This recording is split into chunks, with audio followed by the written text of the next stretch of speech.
오늘 하나님께서 우리에게 주시는 말씀 누가복음 19장입니다.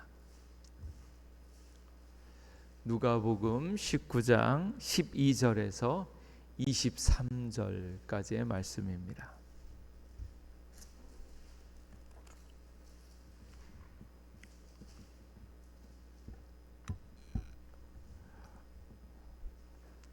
누가복음 19장 12절에서 23절까지의 말씀입니다. 한 절씩 교독하겠습니다. 이르시되 어떤 귀인이 왕위를 받아 가지고 오려고 먼 나라로 갈 때에 그 종 열을 내가 돌아올 때까지 장사하라 하니라. 그런데 그 백성이 그를 미워하여 사자를 뒤로 보내어 이르되 우리는 이 사람이 우리의 왕됨을 원하지 아니하나이다 하였더라. 귀인이 왕위를 받아 가지고 돌아와서 은화를 준 종들이 각각 어떻게 장사하였는지를 알고자 하여 그들을 부르니 그 첫째가 나와 이르되 주인이여 당신의 한 문화로 10문화를 남겼나이다. 주인이 이르되 잘하였도다 착한 종이여 내가 지극히 작은 것에 충성하였으니 10고을 권세를 차지하라 하고 그 둘째가 와서 이르되 주인이여 당신의 한 문화로 5문화를 만들었나이다. 주인이 그에게도 이르되 너도 5고을을 차지하라 하고 또 한 사람이 와서 이르되 주인이여 보소서 당신의 한 문화가 여기 있나이다. 내가 수건으로 쌓아 두었었나이다. 이는 당신이 엄한 사람인 것을 내가 무서워함이라. 당신은 두지 않은 것을 취하고 심지 않은 것을 거두나이다. 주인이 이르되 악한 종아 내가 내 말로 너를 심판하노니 너는 내가 두지 않은 것을 취하고 심지 않은 것을 거두는 엄한 사람인 줄로 알았느냐. 그러면 어찌하여 내 돈을 은행에 맡기지 아니하였느냐. 그리하였으면 내가 와서 그 이자와 함께 그 돈을 찾았으리라 하고. 아멘. 오늘 말씀이 이렇게 쭉 연결되어져서 27절까지 연결되어지는데 제가 너무 길어서 여기까지 읽었습니다. 우리나라의 정치 체제를 찬찬히 살펴보면 우리나라는 사회주의 아니죠. 자본주의죠. 그렇게 이야기하기보다는 자유민주주의 국가다. 이제 이렇게 보시면 가장 정확할 겁니다. 근데 이제 윈스턴 처칠이라는 사람이 자본주의와 사회주의의 차이점을 이야기하기를 뭐라고 얘기하냐면 아주 정말로 자본주의와 사회주의가 뭔가 하는 것을 콕 집어서 이야기하는 이야기예요. 자본주의의 결점, 약점은 무엇인가 하면 혜택, 이득이 불평등하게 분배되어지는 것이 약점이다 라는 거고, 사회주의의 고유한 미덕이라고 얘기하는 것은 무엇인가 하면 곤궁 또는 가난을 아주 평등하게 분배하는 데 있다 이렇게 얘기하는 거예요. 참 이게 아이러니하죠. 그러니까 자유주의가 바탕이 되어지는 이 자본주의에서는 그 자유로 돈을 많이 버는데 결국 그것으로 말미암아서 잘 사는 사람 못 사는 사람 이렇게 불평등이 생기는 그런 약점을 가지고 있다. 이제 그러는 거죠. 자유가 풍만하고 돈의 가치를 극대화하니까 그렇게 되었다라는 거죠. 사회주의는 사람들의 이 자유를 억압하면서 정부 주도로 중앙 집권해가지고 세제라든지 제도를 만들어서 각 사람들을 압제를 하다 보니까 이런 자유로운 이 생산 활동에 위축을 받게 되어지다 보니까 똑같이 못 살게 되어지는, 그래서 아주 가난의 평등한 분배다 이렇게 이야기하는 겁니다. 근데 이 일들을 보면서 사회주의에 대해서 저희들이 좀 민감하게 바라보는 것들은 무엇인가 하면 개인의 자유를 박탈하는 데 있는 거예요. 기독교에서 살펴보려고 할 때 저희들이 민감하게 생각하는 부분은 무엇인가 하면 하나님을 예배할 수 있는 자유를 달라라는 거예요. 복음을 증거하려고 할 때 복음을 모든 사람들에게 접근할 수 있도록 전할 수 있는 그 자유를 보장받기를 원하는 마음이 있는 겁니다. 그 사이에서 자본주의와 사회주의에 있어서 자본주의는 그런 자유가 보장되어져 있으니까 오늘날 우리 대한민국처럼 자본주의적인 배경을 가지고 있고요. 그런데 이제 사회주의적인 배경을 가지게 되어지면 중앙 집권적인 그 제도와 공권력을 이용해 가지고 개인의 자유를 이렇게 차단시키는 거죠. 말하자면 정부에서 세금 정책을 쓴다든지 뭐 대출 규제 뭐 이렇게 해가지고 돈 있는 사람이 여력이 되어지면 이렇게 저렇게 돈도 많이 빌릴 수 있지만 그러한 것들을 이렇게 제한을 두는 거죠.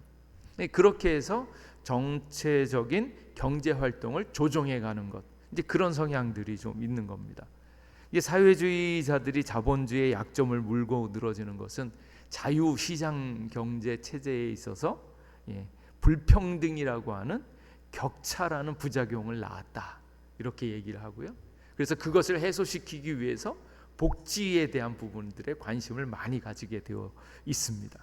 그래서 부의 창출보다는 부의 분배에 집중하고 있고, 그리고 토지와 공장 생산 수단 등을 약간 공유하면서 협동적으로 같이 이렇게 생산하는 그런 체제를 만들고, 그러다 보니까 경제 활동들이 조금 위축되어지면서 다들 약간은 못 살게 되어지는 현상들이 나옵니다.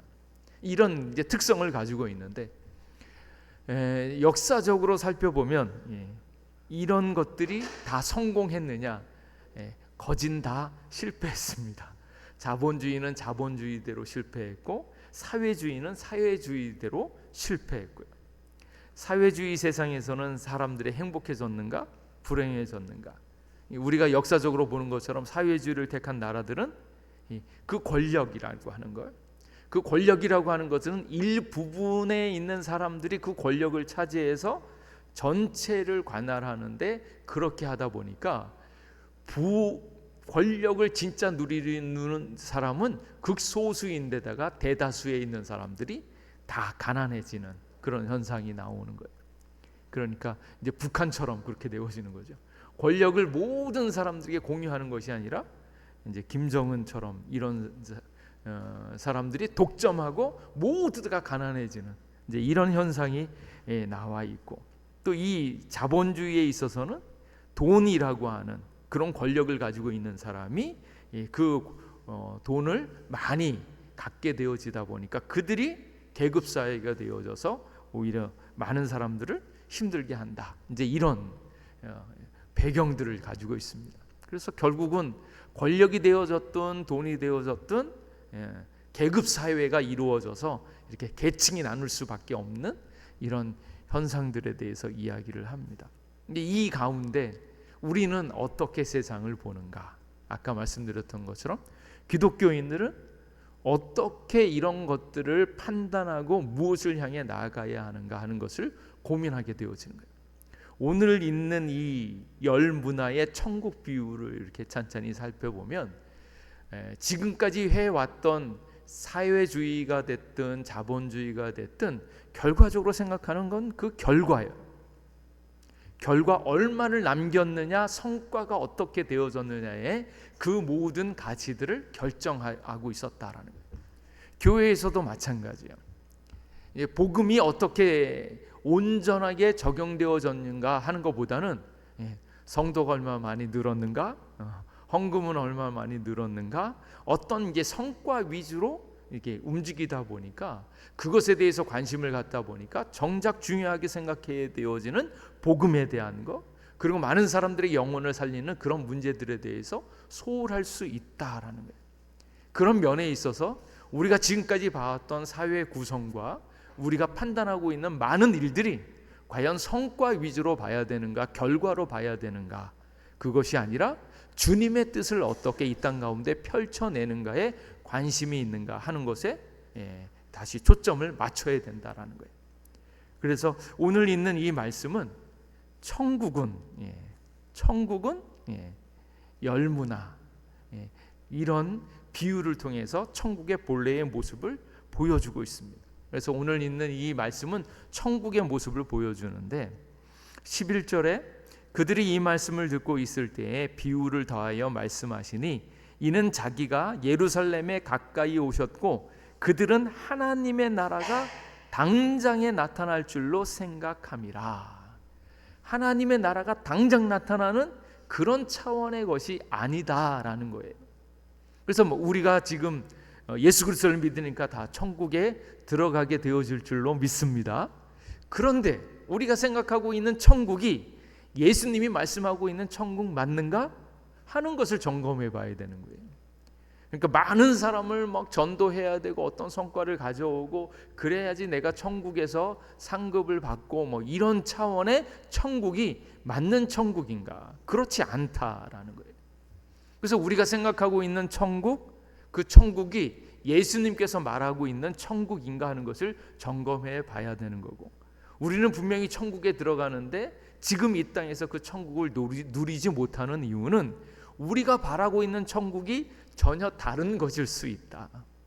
하나님은 지금 온다 나중 온다 그런 개념이 아니라 바로 지금 주님의 나라가 시작되어졌고 그 나라가 우리에게 펼쳐지고 있는 그 세계를 보여주고 있는데 그 천국에 대해서 우리에게 지금 말씀해주고 있다라는, 이 말씀을 하는 이유는 우리들이 생각하고 있는 천국이 잘못되었을 수 있다. 부디 천국에 대한 개념을 바로잡고 천국에 들어가는 자가 될 것이며 천국을 누리는 자가 되라. 그런 의도에서 이 천국에 대한 말씀을 우리에게 주신다라는 거예요. 여러분이 생각하고 있는 천국은 어떤 천국인가요? 신기하게도 많은 사람들이 하나님이 천국을 만드신 것이 분명한 것 같아요. 왜냐하면 예수님을 모르는 사람도 불교에 있는 사람도 천국에 대한 생각들을 해요. 그것이 극락이라고 얘기할지는 모르지만 무언가 이 세상을 떠나면 좋은 뭔가가 있을 것처럼, 유대교도 그렇고 이슬람도 그렇고 불교도 그렇고 뭔가 죽으면 어딘가에 멋있는 천국이 있는데 다 거기를 들어가려고 생각하고 있다라는 거예요. 근데 그 천국이 진짜 하나님께서 보여주시는 참된 천국인가 하는 거예요. 근데 대다수에 있는 사람은 착해야 들어가는 것으로 기본적으로 알고 있지만 어떻습니까? 착해서 들어가는 그런 천국은 없죠. 그건 천국이 아니죠. 착각이죠. 왜냐하면 예수 그리스도 하나님의 아들, 하나님께서 인간을 지으시고 하나님께서 사람을 지어서 다스리시고 그들에게 있어서 선함으로 진짜 의로움으로 인도할 수 있는 길은 예수님밖에 없고, 사람마다 상대적으로 착하고 상대적으로 조금 못한 것이 있을지 모르지만 결과적으로는 다 악하다라는 거예요. 아주 착한 사람도 사실을 뒤로 보면 그렇게 해야지 속이 편안하기 때문에 그렇게 하는 것이지 정말로 사랑해서 하는 것인가 하나님의 뜻대로 하는 것인가 다를 수 있다라는 거예요. 그 근원적으로 들어가 보니 다 악한데 그 악한 그들이 천국 가는 방법은 예수 그리스도를 믿음으로 가는 거고 예수 그리스도와 관계를 맺음으로 가는 것이지 우리의 삶과 전혀 상관이 없는 거예요. 제가 생각해 보니까 불교에서 윤회를 얘기하잖아요. 윤회를 이야기하는데 참 재밌는 것이, 인간이 윤회를 잘하면 어떻게 못 살면 다시 짐승으로 돌아가고 조금 잘 살면 어디로 가는가, 이렇게 또 한 단계 나은 것으로 올라가서 간다고 하는 거잖아요. 그러면 참 인간이 못 살면 떨어지는 것도 말이 안 되거니와 인간이 좋으면 잘 살면 도대체 뭐가 되어지는 건가, 이게 너무 궁금해요. 인간보다 더 나은 존재 천사가 되는가? 그럼 천사가 되어지면 그 다음엔 또 뭐가 되어지는가? 이렇게 되어지려고 할 때 이게 전혀 맞지 않는 그런 생각이 드는 거예요. 그러니까 윤회를 보면 천국은 없는 셈이 되어지겠죠. 왜냐하면 계속 돌아야 되는 무언가를 향해서 올라가니까. 그래서 천국에 대한 근본적인 개념은 예수 그리스도로 말미암아서 펼쳐지는 세계인데, 많은 분들이 가지고 있는 그 천국에 대한 생각은 전혀 다른 것이라고 생각하고 있는, 그래서 우리가 잘못 생각하고 있는 것은 아닌가 하는 것을 염두에 두고, 내 생각, 지금까지 살아왔던 내게 삶의 방식들을 내려놓고 천국에 들어갈 수 있는 믿음은 어떤 것이며 이 땅에서 펼쳐지는 천국 생활은 어떤 것인가 하는 것을 먼저 잘 배워야 된다는 거예요. 예수 그리스도를 온전히 믿으면 이게 깨달아질 텐데, 아직도 예수 그리스도를 온전히 이해하지 못하고 받아들이지 못하기 때문에 내가 좋아하고 있는 천국을 만들다가 그것이 이루어지지 않는 것으로 말미암아 힘들어하고 아파하고 있는 우리의 인생들이 있다라는 거예요. 그래서 우리가 알고 있는 천국에 문제가 있다라는 거예요. 그런 우리의 생각들을 내려놓고 이제 주님의 말씀을 듣는 거예요. 오늘 있는 말씀 가운데 어떤 귀인이 왕위를 받아 가지고 오려고 먼 나라로 갈 때에, 어떤 귀인이 왕위를 받아 오려고 먼 나라로 갔다라는 거예요. 그리고 그때 그 종 열을 불려서 은화 10문화를 주며 내가 돌아올 때까지 장사하라 하니라. 딱 보면 이제 예수님께서 떠나셔서 이제 다시 장차 오실 그때까지 이제 우리에게 어떤 미션을 주고 10문화를 나누어 주었다, 이렇게 알 수 있죠. 주님의 나라가 완성되어지는 그때까지 우리는 이 땅에서 주님의 말씀을 듣고 살아가는 그런 입장이고, 그때 종 열을 불러서 10문화를 주었다, 이렇게 이야기를 합니다. 이 10문화, 금은의 중량을 이야기할 때 문화입니다. 천국이 우리 가운데 완성되어질 때까지 우리에게 맡겨진 그 삶이 있는데, 그것을 위해서 10문화를 주었다. 요 이야기와 동일하게 비교되어지는 이야기가 달란트 비유입니다. 달란트, 5달란트, 2달란트, 1달란트. 여러분은 달란트를 받겠습니까? 문화를 받겠습니까? 비교를 해보면 가격 차이가 상당합니다. 5달란트, 1달란트가 6,000데나리온이에요. 6,000데나리온. 데나리온은 하루 품삯이라고 이야기를 하죠.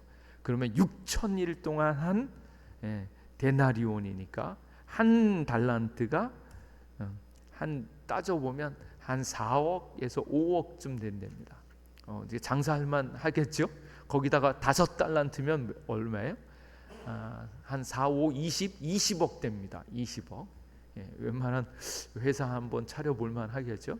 근데 이런데 5달란트, 2달란트, 1달란트 이렇게 크게 되어졌는데, 오늘 있는 여기에 있는 문화는 얼마인가 하면, 문화는 그 600데나리온입니다. 600데나리온. 그러니까 600일, 갑자기 생각이 문화는 100데나리온. 600데나리온이 아니라 100데나리온입니다. 그러니까 100데나리온이다 보니까 30일씩 일하면 석 달 정도 일할 수 있는, 일하면 나오는 월급이에요. 그러니까 일당 한 7만 원 정도 하면 700만 원 정도 해요. 그러니까 이거 가지고 막 큰 사업을 하거나 뭐 이러기는 좀 어렵지만, 또 다른 특징은 뭔가 하면 문화는 10명에게 불러서 동일하게 다 주었어요. 달란트 비유는 5달란트, 2달란트, 1달란트 이러니까 많은 사람은 20억, 적은 사람은 뭐 8억, 어떤 사람은 몇 억, 이제 이렇게 4억 이러니까 아니 이거 저 사람은 너무 많이 하는데 나는 이게 너무 적은 거 아닌가 이런 상대적인 느낌이 드는데 오늘 있는 이 문화는 모든 사람들에게 동일하게 100데나리온 한 문화씩 다 주는 겁니다. 그러니까 한 700만 원 가지고 이제 하는 거예요. 이 이야기의 특징은 모든 사람에게 하나님께서 다 문화를 주었다라는, 한 사람도 죄 없이 그 종되었던 자들에게는 다 준다라는 거예요. 그래서 어떤 사람은 난 달란트가 없어요, 나는 은사가 없어요 이렇게 핑계할지 모르지만 문화는 다 주었다라는 거예요. 예수 그리스도의 종으로 예수 그리스도의 사람으로 부름받은 자들은 다 이 복을 받은 줄로 믿습니다. 나에게 있는 문화가 무엇인지 살펴보십시오. 모든 사람들에게 똑같이 문화를 주었다라는 거예요. 그래서 이 문화를 다 맡겼다. 근데 이 문화를 맡겼는데 여기 이 얘기를 다 내가 돌아올 때까지 장사하라라는 거예요. 너 그냥 가만히 있지 말고 주님이 다시 오실 때까지 전부 다 뭐 하라고요? 열심히 일해라. 열심히 일해라. 주님께서 주신 문화를 가지고 장사를 열심히 해라 이렇게 이야기하는 거예요. 그리고 나중에 15절 말씀에 보면 귀인이 왕위를 받아가지고 돌아와서 은하를 준 종들이 각각 어떻게 장사하였는지 알고자 하여 그들을 부르니, 그들이 예수님이 다시 오셔서 뭐 한다고요? 장사 잘 했냐? 이거 확인한다라는 거예요. 그러니까 대충 사시면 안 됩니다.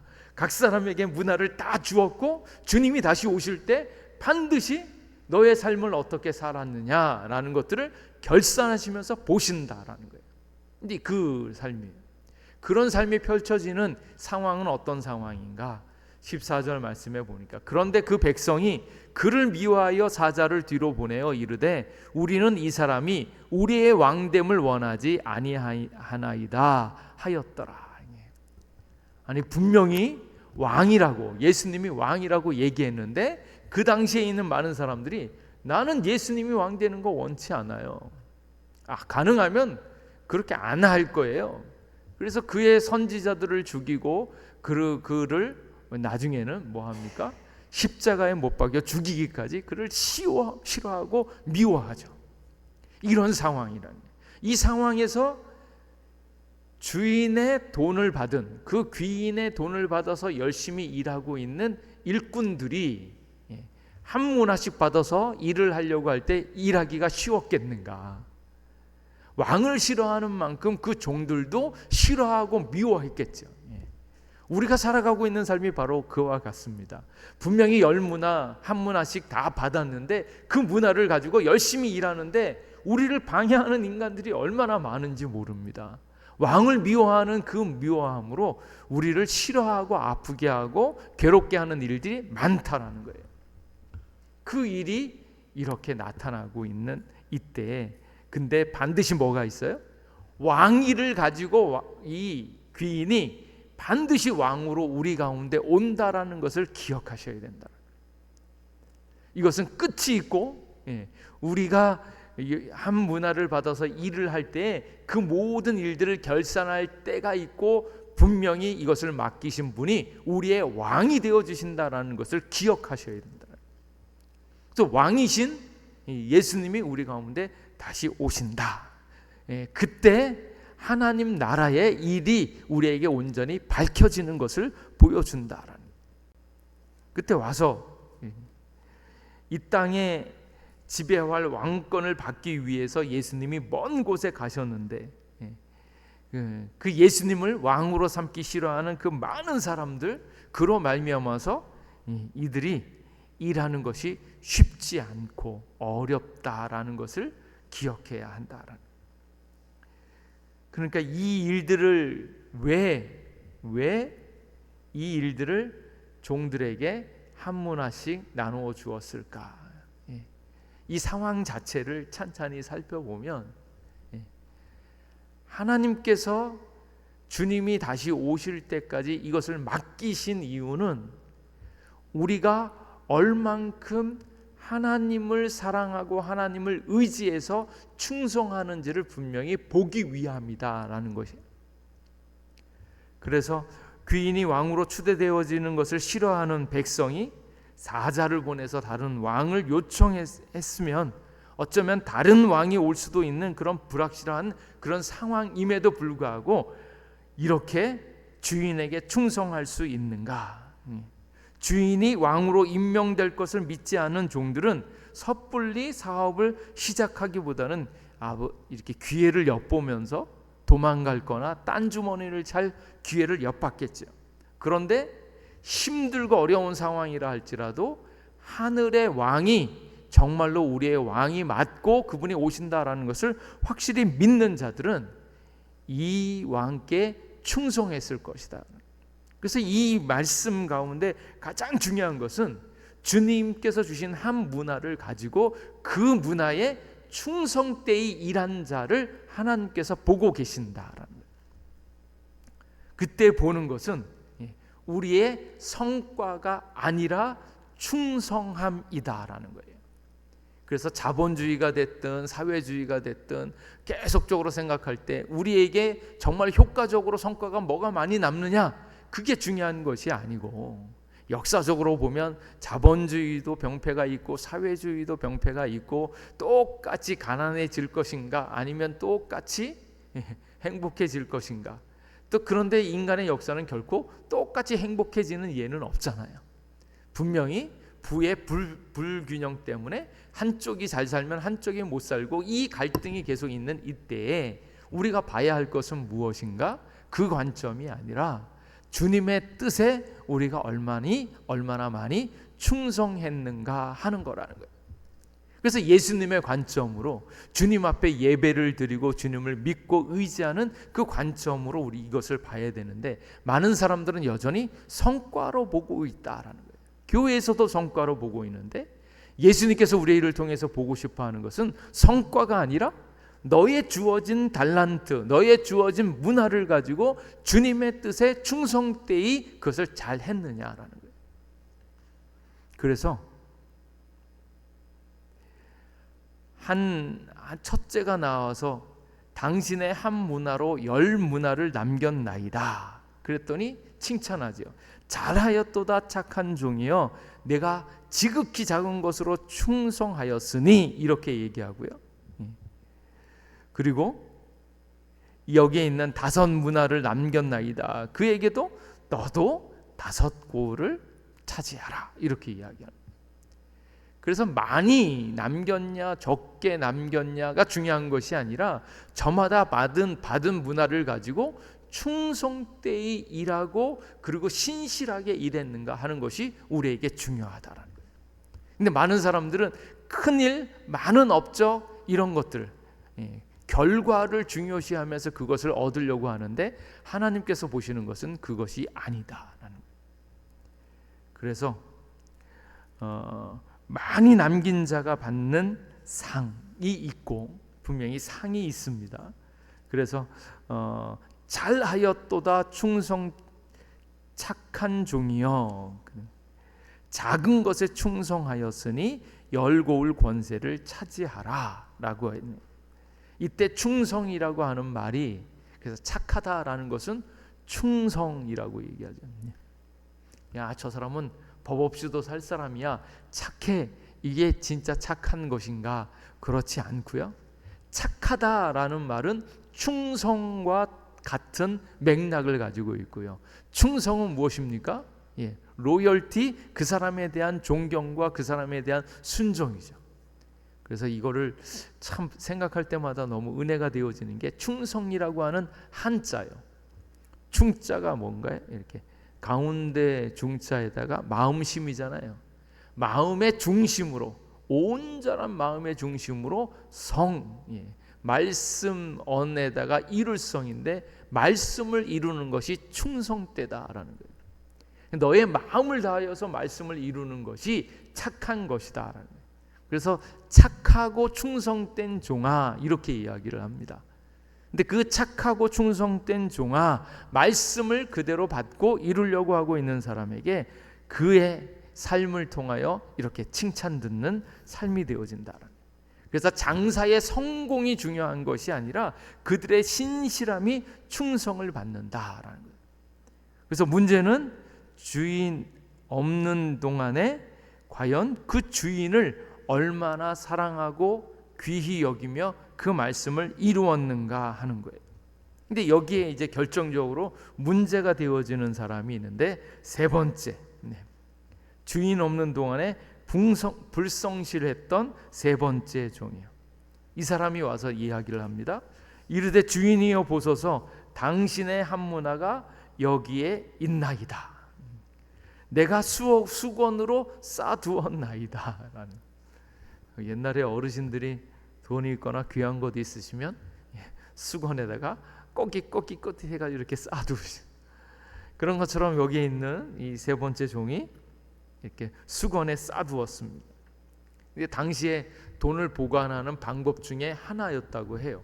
근데 이제 그 당시에 있었던 돈을 보관하는 방법 가운데 랍비의 법에 의하면 돈을 맡은 자가 그 돈을 자기 땅에다가 파묻어 놓으면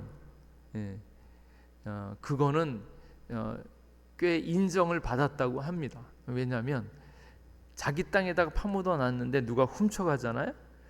도둑을 맞아도 배상할 의무가 없다고 이야기를 합니다. 왜냐하면 나름대로 수고해가지고 사람들이 알 수 없는 곳에 심었는데 그래도 잃어버리면 그거는 이 사람은 최선을 다했으니까 어쩔 수 없지라고 배상할 책임이 없다고 합니다. 그런데 수건에 이렇게 싸두었으면 그거는 너무나 소홀하게 싸두었기 때문에 도둑을 맞으면 배상할 의무가 있었다고 하는 거예요. 왜냐하면 돈을 제대로 숨긴 것이 아니라고 여겼기 때문이다. 그러니까 수건에 싸두었다라는 얘기는 돈을 불성실하게 대충 싸놓았다라는 것으로 보여진다라는 거예요. 그래서 돈을 온전히 보관했다고 볼 수 없기 때문에 이 돈에 대해서, 그 가치에 대해서 귀히 여기지 않았고 그것을 함부로 했다라는 것을 잘 알 수 있는 항목이고요. 그리고 더 나아가서 뭐라고 이 사람이 얘기하냐면, 당신은 내가 수건으로 싸두었었나이다. 이는 당신이 엄한 사람인 것을 내가 무서워함이라. 당신이 굉장히 엄격하고 무서운 사람이어서 내가 이것을 무서워해가지고 이것을 이렇게 꽉 수건에 싸두었다. 그런데 당신은 아주 인정머리 없는 아주 엄격한 사람이다라는 거예요. 마음이 완고하고 거칠고 두껍고 가혹한 사람이다. 이렇게 이야기를 하는 거예요. 그러면서 당신은 두지 않은 것을 취하고 심지 않은 것을 거두었나이다. 이런 사람인가? 정말로 이 주인이 두지 않은 것을 취하고 심지 않는 것을 거두는 사람인가? 심지 않은 것을 거두는 게 아니죠. 분명히 한 문화를 심었잖아요. 심은 것을 거두는데 이 사람이 생각하는 것은 엄한 사람이라고 생각하고 예수님에 대해서 이렇게 엄격하고 가혹한 사람으로 이야기하는 거예요. 이 사람이 알고 있는 주인은 전혀 다른 사람이에요. 그러니까 불성실하고 불충성하는 사람에게 있어서 가장 중요한 것 중에 하나는 그의 주인이 은혜의 주님이라고 하는 사실을 잃어버리는 거예요. 관계에 있어서 그 주인이 어떠한 분인가 하는 것을 전혀 알지 못한다. 그러니까 천국을 모르는 사람은 천국은 은혜로 얻잖아요. 근데 우리가 열심히 살아야지만 천국에 들어갈 거라고 생각하고 있으면 그것에 의해서 천국을 누리지 못하고 항상 천국에 들어가지 못할 자로 자기 자신을 자책할 수밖에 없습니다. 근데 하나님은 우리를 자녀 삼아 주시고 우리를 불쌍히 여기시고 우리에게 은혜를 주시는 분이에요. 오늘 있는 이 열 문화를 주는 것들은 아무것도 없는 자에게 사랑과 자비로 열 한 문화씩을 허락하여 주신 것이고, 그것에 대해서 성공 여하가 아니라 충성한 것대로 하나님께서는 더 좋은 것으로 맡겨주시는 좋으신 분이라는 거예요. 그래서 하나님은 우리에게 풍성한 중에 자기의 사랑을 우리에게 베풀어 주시는 분임을 분명히 믿으시기 바랍니다. 그래서 하나님을 아는 것이 얼마나 중요한가, 특별히 하나님이 자비의 하나님, 은혜의 하나님, 언제든지 우리의 마음을 주님께로 향하면 얼마든지 우리를 사랑하고 용서해 주시는 하나님인 것을 꼭 기억하셔야 돼요. 제가 옛날에 어떤 목사님이 이제 자기의 어린 시절을 이야기하는데 그 얘기를 하시는 거예요. 어린 시절에 자기는 맨날 손해를 봤대요. 왜냐하면 이게 오봉이라고 하는 거 아세요? 이렇게 쟁반 같은데, 이렇게 쟁반 같은 데다가 포도를 5송인가를 이렇게 사가지고 오면 자녀들이 5명인가 6명이 있는데 쭉 둘러앉아서 오봉에다가 포도 5송이를 얹어놓고 먹으라고 그런다는 거예요. 근데 애들이 큰 애 작은 애 쭉 있으면 이렇게 한 애가 먹을 만치 이렇게 나눠주면 좋은데 그게 아니고 자 같이 먹어라 그리고 딱 놓는 거예요. 근데 이 첫 번째 형은 기발난 기술을 가지고 있다라는 거예요. 한꺼번에 포도를 딱 잡아서 쏙 집어넣으면 자기도 입안에서 정리가 되어지면서 씨앗이 두두두두두 다 나온다는 거예요. 근데 이 목사님은, 어린 이 목사님은 자기는 하나를 따가지고 벗겨서 씨앗하고 이거를 분리해서 먹어요. 씨앗을 분리해 놓고 알맹이만 먹어야 된다라는 거예요. 그러니까 포도를 먹을 때마다 이 억울함이 형은 한 번에 와장창 입에 집어넣고 막 먹고 정신없이 씨앗을 막 두두두두 뱉어내면서 계속 먹고 혼자서 2송이를 막 먹고 얘는 하나를 가지고 깨작깨작 끊을 때마다 옆에 있는 형을 보면 후두두둑 먹고 자기는 먹긴 먹어야 되는데 하나를 붙잡고 애를 쓰고 있으니까 포도를 먹을 때마다 울게 된다라는 거예요. 이 맛있는 포도를 왜 형은 저렇게 많이 먹고 나는 왜 이렇게 적게 먹어야 되냐. 거기에서 트면 자기도 모르는 사이에 경쟁의식이 어떻게든지 이걸 붙잡으려고 하고 있는 그 마음이 막 든다는 거예요. 근데 천국은 그와 같지 않고 하나님은 그와 같지 않다라는 거예요. 거기 이렇게 한 오봉에다가 5송이를 놓다 보니까 내가 조금 늦으면 형이 왕창 먹어버리는 것이 너무너무 속상한데 그 집이 너무너무 부자여서 포도를 5박스를 갖다 놓고 언제든지 먹고 싶을 때 먹어. 그러면 그 한 오봉을 갖다 놓고 그렇게 싸우면서 안 먹었을 거라는 거예요. 하나님은 어떠한 하나님인가? 원하는 사람, 달라는 사람, 주님을 사모하고 앙망하는 사람은 한없이 모든 사람들에게 마음껏 주시는 하나님인 것을 믿으시기 바랍니다. 근데 많은 사람들이 교회에 와서 이렇게 하면 누군가 열심을 부리고 앞에 막 나가면 그 사람은 복을 많이 받고 나는 별것도 기도도 잘 못하고 부족하고 연약해서 뒤에 쭈그리고 있으면 나는 못 먹을 것처럼 느끼고 있는 이런 성과나 자기의 열심의 결과로 되어지는 것 아니라는 거예요. 하나님은 모든 사람들, 특별히 약하면 약할수록 더 귀히 여기시고 풍성하게 주시는 하나님인 것을 믿어야 된다라는 거예요. 그래서 하나님이 엄한 분이 아니다라는 거예요. 하나님이 쪼잔한 분이 아니다라는 거예요.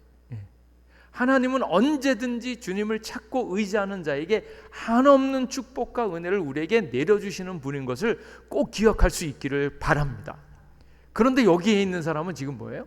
착각하기를 하나님은 엄한 사람이라 하드 마인드다, 굳은 사람이다. 그래서 두지 않은 것을 취한다. 하나님이 어떻게 두지 않고 취하겠습니까? 심지 않은 것을 어떻게 거두겠습니까? 그런데 이 하나님에 대한 이해를 착각하고 있으니까 우리들의 신앙의 모습과 천국도 그와 같이 오해하다 보니까 주어진 천국을 누리지 못하는 거예요. 모든 사람들에게, 특별히 약하면 약할수록 더 귀히 보시고 더 좋은 것으로 채워주시고, 그리고 천국을 경험한 사람은 연약한 자를 귀히 보는 것들을 보면서 같이 기뻐하는 자이지 왜 쟤는 노력 안 했는데 더 좋은 걸 줍니까? 이렇게 보는 것은 천국의 마인드가 아니다. 그래서 당신은 엄한 사람이다, 내가 무서워함이라, 이렇게 핑계대어질 때 주인이 하는 말은 악한 종아, 내가 내 말로 심판하노니 너는 내가 두지 않은 것을 취하고 심지 않은 것을 거두는 엄한 사람인 줄로 알았느냐. 천국의 하나님이 어떠한 하나님인지 전혀 알지 못했다라는 거예요. 왜 이런 현상이 나왔습니까? 말씀에 의거해서 예수님이 보여주시는 천국은 십자가로 말미암아서, 그래서 천국으로 나아가는 자들은 십자가의 은혜를 알고 동일하게 예수님과 함께 십자가의 길을 가려고 하고 있는 그 길들을 아는 사람이에요. 그런데 여기 있는 사람은 바로 그 천국의 비밀들을 알지 못하고 자기 생각대로 생각을 하는 거예요. 하나님도 이런 하나님, 천국도 이런 천국, 이렇게 생각하다 보니까 여전히 자기 경험, 자기가 편한 대로 그냥 사는 거예요. 그래서 말씀에 보여주신 바, 여기에 있는 귀인이 왕위를 받아가지고 먼 나라로 갈 때 10문화를 주면서 내가 돌아올 때까지 장사하라고 했잖아요. 그럼 말씀대로 그냥 장사하면 되잖아요. 한 문화씩 주었고 성공하든지 안 하든지 상관없어, 내가 돌아올 때까지 너는 장사해. 그러면 받은 바 문화를 가지고 장사하면 돼요. 왜 저 사람은 더 좋은 걸 받았습니까? 나는 왜 더 안 좋습니까? 이렇게 말할 계제가 아니라 모든 사람들에게 주신 문화가 있고 모든 사람을 부르신 그 뜻을 생각해서 그 말씀대로 장사를 하면 되는데, 어떤 사람들은 왜 그냥 하나님은 엄한 사람이야 라고 생각해서 자기가 생각한 대로, 자기 고집대로, 심지어는 자기가 경험한 대로, 나이가 들면 들수록 뭐가 생깁니까? 경험이 생기잖아요. 그 경험은 무슨 경험이요? 지금까지 삶을 살아왔을 때 가장 좋았던 경험이요. 근데 그때 그 경험이 하나님을 가까이 하는 경험이었나, 아니면 돈을 버는 경험이었나, 남들보다 고생을 덜하고 더 많이 돈 버는 경험이었나 생각해 보면 자기가 생각하고 자기가 누려왔던 가장 좋은 그 방법을 그대로 고집하는 거예요. 그러니까 여기서 장사하라고 했는데 이 악한 종은 뭐 합니까? 그냥 나는 누구의 종인 적도 없고 종이기를 원하지 않고 그 말씀대로 살아가기를 원치 않고, 나는 내가 생각한 대로, 내가 지금까지 살아왔던 경험대로 그냥 그 삶을 살겠다라고 작정하는 거예요.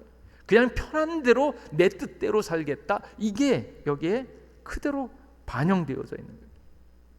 근데 천국은 어떤 것인가? 예수 그리스도께서 우리의 주인 되어 주심을 고백하면서 그 말씀대로 살아가는 것 자체가 하나님의 권세와 다스리심이 우리에게 적용되어지기 때문에 천국의 핵심은 여기 있다 저기 있다가 아니라 예수 그리스도 안에 있는 것을 믿으시기 바랍니다. 그래서 우리의 관계가, 천국은 예수님이 나의 구주, 나의 하나님, 나의 생명, 길이요 진리인 것을 그대로 받아들이는 사람이 천국을 누리는 것이지, 여기 있다 저기 있다, 지금 이루어집니까 나중에 이루어집니까, 그런 차원의 것이 아니다라는 거예요. 그래서 천국은 주인과 종과 주인의 관계가 오래 유지되어 줄 수 있는 그런 관계인가, 세월이 지나도 변치 않는 관계인가 하는 것을 지금 점검하는 거예요. 그래서 지금 예수님께서는 왕위를 받는다고 떠나셨고 핍박받고 있는 이 시대에 주님의 말씀을 기억하면서 그 말씀대로 우리가 받은 문화를 가지고 장사를 하면서 주님의 뜻대로 살아가고 있는가, 그것을 점검하는 시간이고, 그리고 주님께서 다시 오실 때 그 모든 것들을 심판하고 결과를 보는 거죠. 너는 무엇을 했냐? 제가 주신 바 돈으로 10문화를 남겼습니다. 그랬더니 뭐라고 해? 10고을을 차지해라. 하나님께서 주시는 그 일들이 새로운 사명을 허락하여 주시고 그 사명이 하나님의 축복이다라는 거예요. 그래서 이제 많은 분들이 또 이 얘기를 하면, 아이고 열심히 수고했으면 더 빛나는 트로피와 뭐 이런 걸 주셔야지 또 10골을 주면 어떻게 합니까? 염려하지 마세요. 부담이 아니라 증명된 능력을 가지고 지금까지 살았던 방식으로 그것을 다스리는 거고요. 그것이 우리의 영예가 되어지고 기쁨이 되어지는 것을 보여주는 거예요. 그래서 예수 그리스도께서는 우리에게 능력을 주시고 그 능력이 증명되어진 바 10골을 다스리는 권세와 능력을 우리에게 선물로 허락하여 주신다. 그래서 예수님을 믿으시면서 주님 안에 거하는 것을 온전히 기뻐하면 우리의 지경이 점점 커지는 것을 볼 수 있기를 바랍니다. 내가 뭐 큰 일을 하겠다 그럴 필요가 없어요. 어느 곳에 있든지 주의 말씀으로 살아가면, 주의 말씀에 충성되이 살아가면 하나님께서 점점 내 지경을 넓혀 주신다라는 거예요. 그것이 우리의 축복이 되어진다라는 것을 보여주고 있습니다. 그래서 신실함과 충성에 대한 보상이 특혜가 아니라 더 큰 책임과 그 책임으로 말미암는 기쁨이다라는 거예요. 그래서 오늘 있는 이 말 가운데 악한 종아 내가 내 말로 너를 심판하노니, 그래서 주인을 믿지 못하고 주님의 뜻에 순종하지 않은 이 사람은 심판을 받습니다. 심판을 받아요. 그리고 곁에 서 있는 자들에게 이르되 그 한 문화를 빼앗아 10문화 있는 자에게 주라라는 거예요. 부담이 아니라 하나님의 축복입니다. 축복입니다. 그래서 이미 그 옆에 있는 사람이 그 사람은 벌써 10문화씩이나 있는데요. 그랬더니 아니다. 무릇 있는 자는 받겠고 없는 자는 그 있는 것도 빼앗기리라. 그 있는 자가 어떤 있는 자예요? 예수 그리스도를 알고 예수님을 위하여 자기의 문화를 열심으로 충성되이 쓴 자가 있는 자가 되어지는 거예요. 있는 자에게 핵심은 무엇인가 하면 예수님을 믿고 따르는 것, 그 말씀을 기억해서 그대로 살아가려고 애쓰는 자, 그가 있는 자가 되어지고, 없는 자는 예수님을 믿지 못하고 예수님을 따르지 않는 자는 있는 것도 빼앗기게 되어진다. 그리고 그 마지막에는 내가 왕됨을 원하지 아니하던 저 원수들을 이리로 끌어다가 내 앞에서 죽이라라는 거예요. 심판의 때가 꼭 있다라는 거예요. 모든 것에 끝이 있는데 그 끝에 하나님께서 우리를 위하여 준비된 영원한 나라의 기쁨이 있다라는 것을 보여주고 있습니다. 그래서 하나님을 바로 아는 것, 하나님이 이 모든 것의 주인 되어 주시고 왕 되어 주시고 반드시 심판하시고 또 수고하고 애쓴 대로 하나님께서 갚아 주시고, 있는 자는 더 많이 받고 없는 자는 있는 것까지 빼앗기는 그 세계가 바로 천국이다라는 거예요. 그래서 많이 남기려고, 성과를 어떻게 가지려고 거기에 신경 쓰지 마시고요. 지금 있는 바 주님의 뜻에 합당하게 더욱더 주님을 예배하고 주님을 가까이 하고, 그러므로 주님을 기뻐할 수 있는 삶이 되시기를 간절히 바랍니다. 그리고 여러분에게 있는 문화가 무엇인지 살펴보세요. 성공했는지 실패했는지 성과를 보는 것이 아니라, 성공을 보는 것이 아니라 주님을 의지해서 충성되이 나아가는가, 그것을 보는 것입니다. 일에 실패가 있다 할지라도 거기에 낭망하지 마세요. 하나님을 그러기 때문에 하나님을 더 사랑하고 더 의지하는 것이 오히려 더 큰 축복이다라는 것을 깨닫고, 오늘도 주님과 더 가까이 나아갈 수 있는 여러분 되시기를 간절히 원합니다. 그리고 세상에서 우리가 열매 맺으려고 할 때, 달란트를 또 문화를 남기려고 할 때 어려움이 많습니다. 우리를 시험에 들게 하고 아프게 하는 일이 있습니다. 그런데 거기에 넘어지지 말고요, 약속하여 주신 왕의 말씀을 듣고 그 말씀에 충성되이 나아가서 하나님이 기뻐하시는 열매 얻을 수 있기를 주님의 이름으로 축복합니다. 기도하겠습니다. 하나님,